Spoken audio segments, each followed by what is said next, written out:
Okay, Andrew. So you've fallen in love with sport. Now, the sport that we all know you for, probably most viewers of this know you for, is racing. When did you first actually go to the races?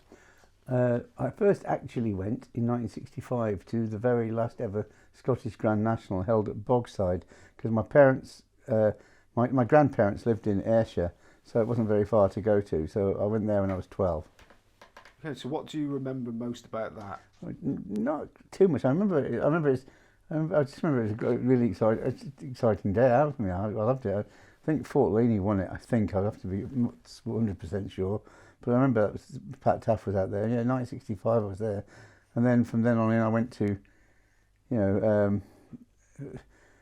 flat meetings, local ones, or jumps.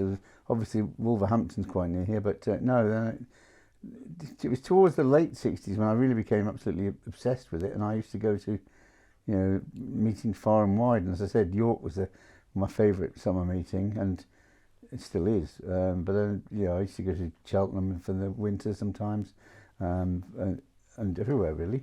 So you were basically hooked the first time you went? Yeah, oh yeah, I loved it. Yeah. And it must have been quite a sensory overload. I mean, with all the hustle and bustle at a racecourse, you're not daunted by it at all? No, it was. I do remember very vividly. I still do enjoy, being stood by the rails and the gallop when they come galloping by. I think it was fantastic. Okay, now another passion of yours, I can see by your cup there, West Ham United. Yeah. Now you started going to matches. Yeah. Yeah. Well, I used to go when I was. Excuse me. When I was up in Shropshire, I mainly went to local games like Shrewsbury, and quite often used to go down to see Wolves. But when I went to London, I was looking. I moved to London in '74. I was looking to definitely go to football on a regular basis, and there was a guy at work that was going to West Ham all the time, so I sort of went along with him, and then I've been going ever since. And I've had a guy for over 35 years now who's been my main commentator, because I don't like to have a commentary in the ground with headphones. I mean, Nick just sits by me and commentates to me. So that's something I was going to go. Just going back to the racing, is that something now that you can do on your own, or do you need to find a mate that's going to come along with you? Only to guide me. That means if I'm on my own, I can just get the commentary. I'm fine. Yeah. You hear the racecourse commentary. That's the beauty of racing above all other sports, I think, is that you don't need to rely on anyone else. You've just got the commentary there. For instance, with the cricket, I have my radio for Test Match Special or whatever, or county cricket. Now most counties have got their own commentary facilities, so you can just get a headphone and I can go along myself. But racing, it's just you just rely on the course commentary. And have you got a favourite commentator? At the moment, let me think. I do. I do like John Hunt. I think it's a bit exciting. My favourite worldwide commentator, I think, is Matt Hill, who's in Australia. I think he's really good. Okay, now you've gone back to West Ham United. Now, when I was a lad, West Ham United had a reputation in their fans of being boot boys all, basically. So it must have been a bit lively when you were going in the crowd. It was all standing and... Well, I used to love the terraces, actually. I used to love that environment of the terraces. Not the boot boy, I remember the terraces. I mean, you certainly had one or two interesting days when you used to go up on the train to away games, and sometimes the train would be delayed coming back because of vandalism or fans getting a bit carried away, yes. Now to the polar opposite. You became a civil servant working in Westminster. Well, a local government officer. Yeah. Right? Civil servants always have a pop at me when I say when I'm a local government officer. Yeah. That was because when I first moved to London, the RNIB found me a job. Royal National Institute for the Blind found me a job working as a shorthand typist initially, and then I went on to become for Westminster City Council, and I had various jobs with them for over 20 years. Okay, now Westminster, was it not involved with the government at all? No, we had lots of local politicians. In the mid-80s, there was a leader of the council who I had many a brush with, was this famous lady, Shirley Porter, who was a big Thatcherite. I had a few disagreements with her, yes. Now, we're going to get on to the Thatcherite era in a minute, but you also became a shop steward.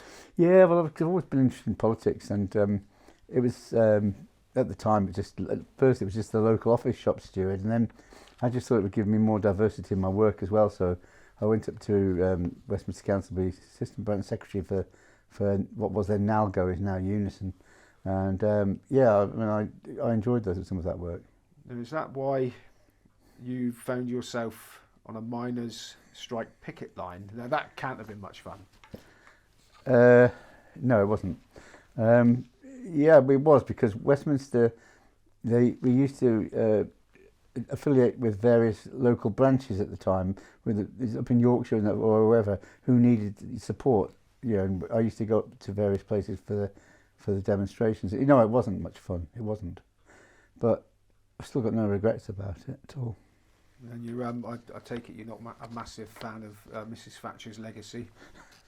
No, 100% not. Now, you're originally from Scotland. Both parents Scottish, yeah. Yeah. I was actually born in Shropshire, but still support Scotland at football, yeah. There was never any thought about gravitating back there. No, because I don't know anyone. Oh, I've got a couple of cousins up there now. That's all. Yeah. Okay. Now, the other sport that you fell in love with, you mentioned a couple of times. Your dad used to take you cricket. You're an MCC member. Yeah, I'm a life member now. I've been a life member for over 20 odd years now, and yeah, it's on the waiting list for donkey's years as you are. Before that, yeah, I love going to test matches. You know, all over the country, well, all over the world, really. But yeah, I love it. And you mentioned boxing. Yeah. Do you like to attend boxing? Yeah, I do. I mean, it's not. I can't get tickets quite as easily, but I mean, I remember the first boxing I actually ever went to wasn't actually live there, but it was in the mid '70s when world title fights were shown like in the cinemas in England overnight. Like, so for instance, my first one, I got my dad to come down because I was only just been in London a few weeks, and I think they were a bit nervous about me going on my own. So I went to the Odeon Hammersmith to watch the Rumble in the Jungle in October '74. Okay, now you like watching and listening to the all these athletes, but you've actually a bit of one yourself in your time. You ran the Dublin and London marathons. Yeah, well, I think it was stretching the point saying a bit of an athlete, but well, yes, anybody that can run a marathon's not exactly. Yeah, I did do two full marathons and about 12, 13 halves. Yeah, I really enjoyed it, but yeah, it was great at the time. Both of those, London and Dublin, just had great crowd participation, which was really good, and the atmosphere was fantastic. Yeah, but it's not just the. I mean, you can't just go and run a marathon, can you? You've got to do some training. And so that, you know, did you rope somebody in, or were you roped into it? No, well, initially I was sort of roped into it, and then I got someone else to come and run with me, and then he did the first half marathon with me, and then various other people did them, and then I got used to it. You know, I did a couple of full marathons with different guides, but it was fun. I mean, it was hard slog, but I really did enjoy it. It was it's good. Okay, and another thing that you thoroughly enjoy is travel, but most of that sports related as well. Yeah, it has been. I mean, I've been lucky to go to. I mean, I used to go on. Firstly, I went on cricket cricket trips on my own. The first one was to 82, 83 to Australia. I was part of Gulliver's Sports Travels in those days. It was just embryonically just started up, and I went on my own on that, and then I went on a few more organised cricket tours, but to Australia and the West Indies and New Zealand. But then after about 1994, when I did a whole Ashes trip, I've had lots of other friends who I've met over here from Australia, so now I don't need to go on organised trips, which is great. I much prefer to be my own person when I go abroad now. So I still go abroad to Australia regularly for both cricket and racing. And were you part of the Barmy Army when you went over I sat with them for a couple of times. It's a long old schlep to be there with them all day, I think. But I also was one of the. I also sat on the hill, the famous hill at Sydney, and that was very raucous as well. It was great. Now, your other love is music. Yes. Now, as a fan, or have you been more involved? Certainly not more involved, no, as a fan. And just once again, my Googling, you've quite an eclectic mix of people you like. You have to correct me if I've got some of these wrong, but Elvis Costello, the Rolling Stones, the Clash, Prince, anybody else, or are some of those not ones you like? No, they're all very accurate, but others like obviously Springsteen, R.E.M.